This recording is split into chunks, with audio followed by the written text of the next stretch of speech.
श्री कृष्ण कहते हैं, कोई भी इंसान जन्म से नहीं बल्कि अपने कर्मों से महान बनता है। कर्म मुझे बांधता नहीं, क्योंकि मुझे कर्म के प्रतिफल की कोई इच्छा नहीं।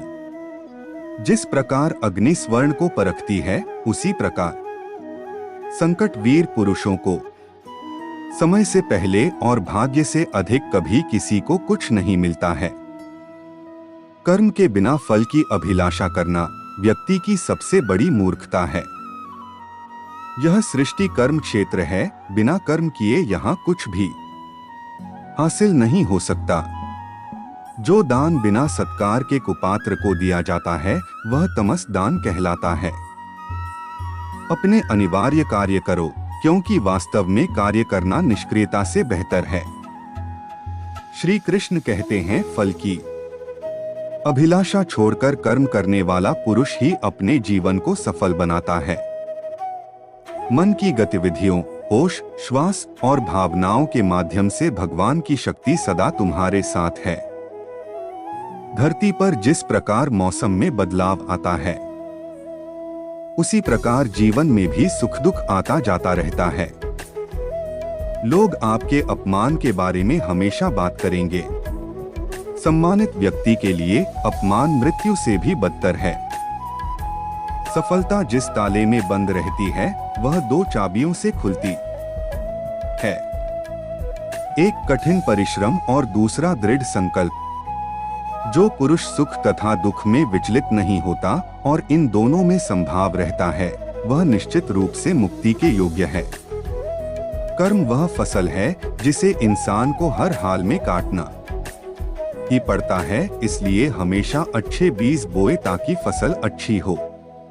मेरे लिए ना कोई घृणित है ना प्रिय, किंतु जो व्यक्ति भक्ति के साथ मेरी पूजा करते हैं, वो मेरे साथ हैं और मैं भी उनके साथ हूँ। जिस तरह प्रकाश की ज्योति अंधेरे में चमकती है, ठीक उसी प्रकार सत्य भी चमकता है। इसलिए हमेशा सत्य की राह पर चलना चाहिए। श्री कृष्ण कहते हैं, जिस मनुष्य के अंदर ज्ञान की कमी और ईश्वर में श्रद्धा नहीं होती, वो मनुष्य जीवन में कभी भी आनंद और सफलता को प्राप्त नहीं कर पाता। जो होने वाला है वो होकर ही रहता है, और जो नहीं होने वाला वह कभी नहीं होता। ऐसा निश्चय जिनकी बुद्धि में होता है, उन्हें चिंता कभी नहीं सताती है। अच्छे कर्म करने के बावजूद भी लोग केवल आपकी बुराइयां ही याद रखेंगे। इसलिए लोग क्या कहते हैं, इस पर ध्यान मत दो, तुम अपना कर्म करते रहो। मानव कल्याण ही भगवत गीता का प्रमुख उद्देश्य है। इसलिए मनुष्य को अपने कर्तव्यों का पालन करते समय मानव कल्याण को प्राथमिकता देना चाहिए। इतिहास कहता है कि कल सुख था, विज्ञान कहता है कि कल सुख होगा, लेकिन धर्म कहता है कि अगर मन सच्चा और दिल अच्छा हो तो हर रोज सुख होगा। अपने आप को ईश्वर के प्रति समर्पित कर दो, यही सबसे बड़ा सहारा है। जो कोई भी इस सहारे को पहचान गया है, वह डर, चिंता और दुखों से आजाद रहता है।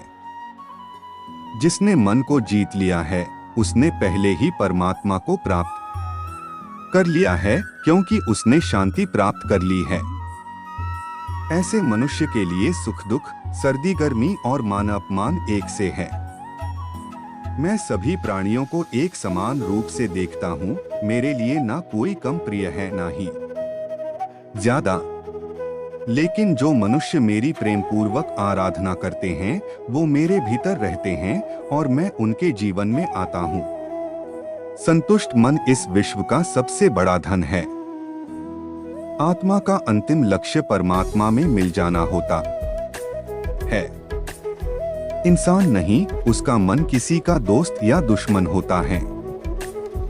जब वे अपने कार्य में आनंद खोज लेते हैं, तब वे पूर्णता प्राप्त करते हैं। जय श्री कृष्ण।